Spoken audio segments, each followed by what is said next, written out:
Hello friends, Shiv coaching classes में आपका स्वागत है।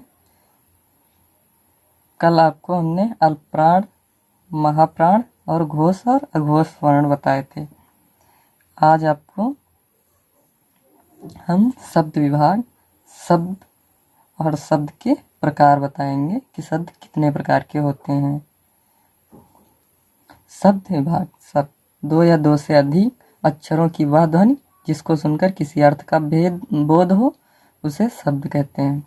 दो या दो से अधिक अक्षरों की वह ध्वनि जिसको सुनकर किसी अर्थ का बोध हो उसे शब्द कहते हैं, जैसे नदी, कमल आदि। शब्द किसे कहते हैं?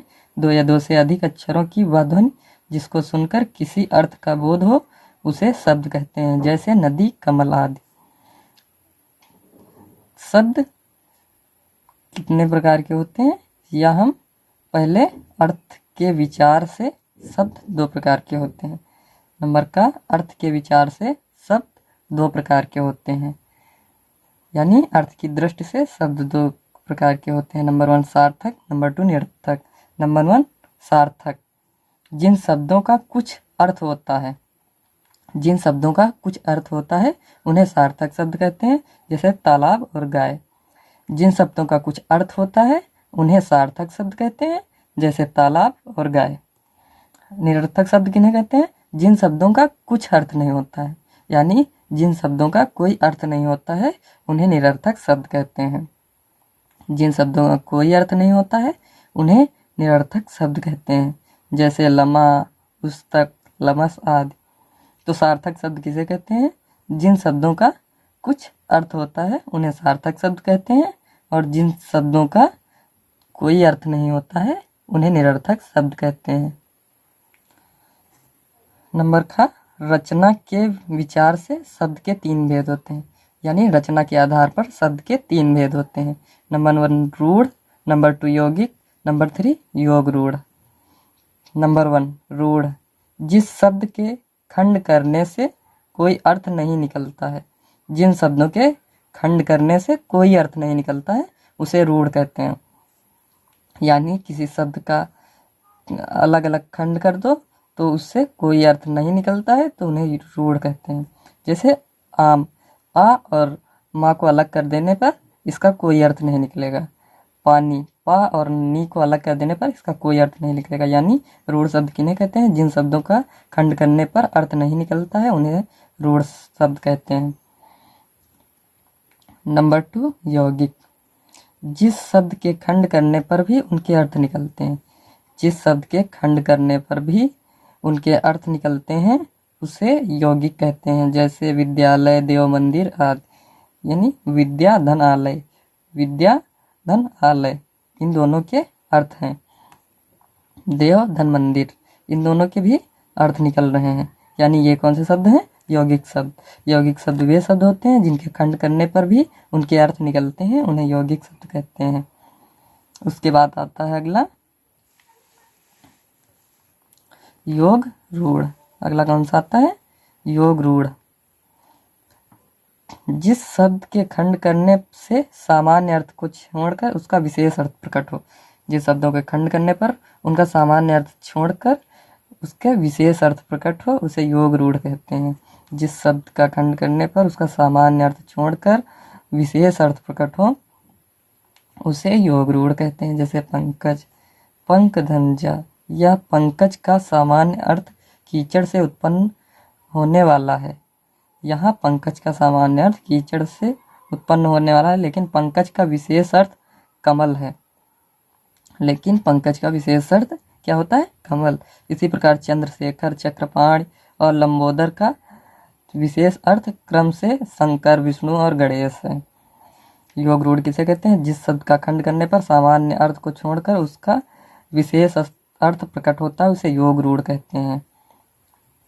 योग रूढ़ किसे कहते हैं? तो जिस शब्द का खंड करने पर सामान्य अर्थ छोड़कर एक विशेष अर्थ प्रकट करे उसे योग रूढ़ शब्द कहते हैं। उसके बाद आ जाते हैं उत्पत्ति के आधार पर। उत्पत्ति के आधार पर शब्दों के 4 भेद होते हैं। उत्पत्ति के आधार पर शब्दों के कितने भेद होते हैं? 4 भेद होते हैं। नंबर 1 तत्सम, नंबर 2 तद्भव, नंबर 3 देशज, नंबर 4 विदेशज।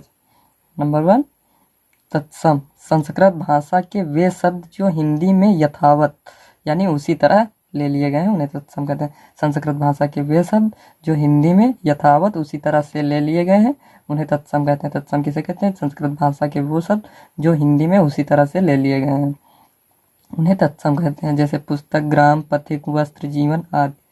तत्सम किसे कहते हैं? संस्कृत भाषा के वे शब्द जो हिंदी में उसी तरह यथावत ले लिए गए हैं तत्सम कहलाते हैं। जैसे पुस्तक, ग्राम, पथिक, वस्त्र, जीवन आदि। नंबर 2 तद्भव, संस्कृत भाषा के वे शब्द जिनका विकृत रूप हिंदी में आया है। संस्कृत भाषा के वे शब्द जिनका विकृत रूप हिंदी में आया है तद्भव कहलाते हैं। संस्कृत भाषा के वे शब्द जिनका विकृत रूप हिंदी में आया है तद्भव कहलाते हैं। संस्कृत भाषा के वे शब्द जिनका विकृत रूप हिंदी में आया है तद्भव कहलाते हैं। जैसे कान, कर्ण, गांव, ग्राम, आम, आम्र, दांत, दंत आदि। नंबर 3 आते हैं देशज शब्द। वे शब्द जो देश की बोलचाल की भाषा में पाए जाते हैं उन्हें देशज शब्द कहते हैं। देशज शब्द किन्हें कहते हैं?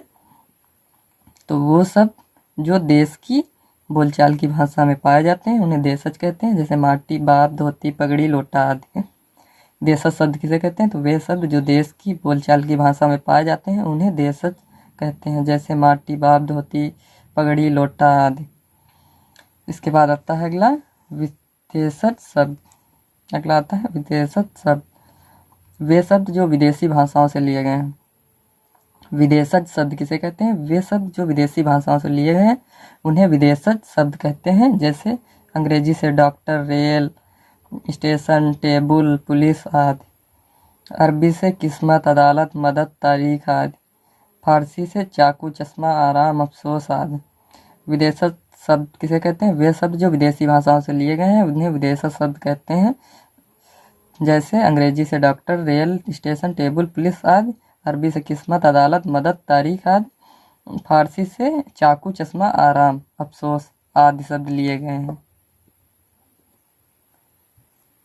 रूपांतर के विचार से शब्द के 2 भेद होते हैं, विकारी और विकारी। विकारी शब्द वे शब्द जिनके रूप, लिंग, वचन, पुरुष और कारक के अनुसार बदल जाते हैं। वे शब्द जिनके रूप, लिंग, वचन, पुरुष और कारक के अनुसार बदल जाते हैं उन्हें विकारी शब्द कहते हैं।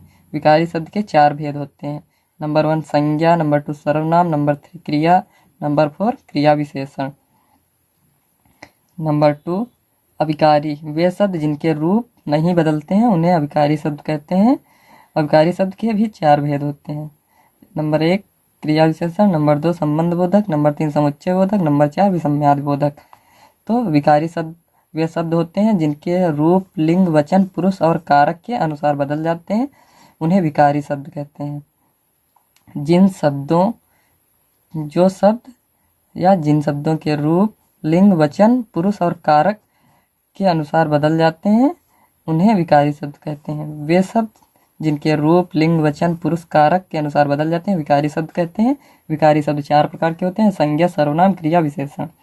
संज्ञा, सर्वनाम, क्रिया, विशेषण। अविकारी शब्द वे शब्द होते हैं जिनके रूप नहीं बदलते हैं उन्हें अविकारी शब्द कहते हैं। अविकारी शब्द भी 4 प्रकार के होते हैं, क्रिया विशेषण, संबंध बोधक, समुच्चय बोधक, विसम्यादि बोधक।